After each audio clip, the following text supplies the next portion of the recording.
With your Husker Corncast video recap, I'm Jake Sorensen alongside Will Grubb. Today, Nebraska takes down Wisconsin 30-27 in a comeback victory, coming from 20 points down and coming back to win at 20 unanswered points to go 30-27 in a big victory on homecoming here at Memorial Stadium to go to 1-0 in Big Ten play. Will, Nebraska looked very good. A very poor start. They started off 14-0 down.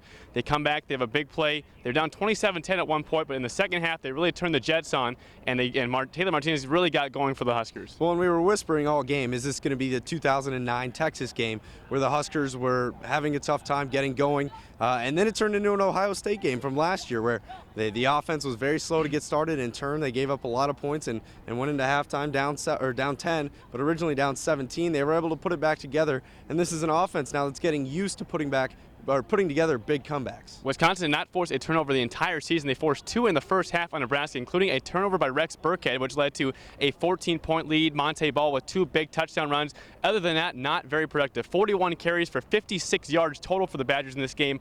30 carries for 90 yards for Monte Ball. Only about 3 yards a carry for him in this game. But the big story was also Joel Stavia, the quarterback for Wisconsin, looked very good in the first half.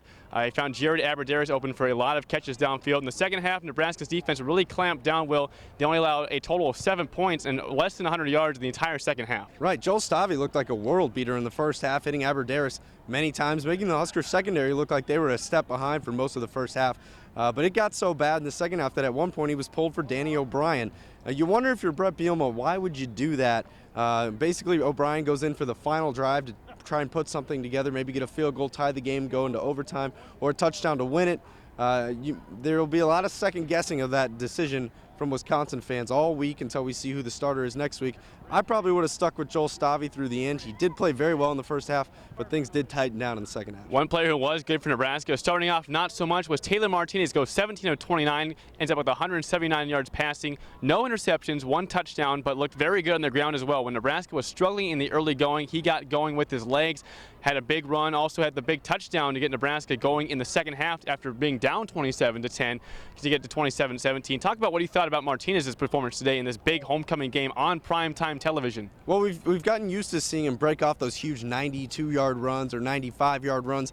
This was a little different. He didn't have too many, huge plays, but they were all 10, 5-yard pickups. We saw him run down the middle and take a few hits. Nothing bad, nothing you'd be concerned about, but you saw him stay in between the tackles, a couple designed quarterback draws, also very nice to see. It seemed like a little bit of a development in his running style where he was looking to run, not for the big play, but just to pick up the first down or to get 5-10 yards. Now, we did see some questions as far as Nebraska's secondary had some problems in the first half. Joel Stavia was going downfield to Abbrederis as well as Peterson, the tight end, found them a lot. But in the second half, one guy who really stepped up, was Will Compton. 10 tackles total, a huge sack for a 12-yard loss in that first half, but he came to play and showed he was a real senior leader this year for this team. Well, and also the whole front seven played a very good game. That defensive line, usually about halfway through a football game, people are deciding who they could put in there to change things up. That didn't happen.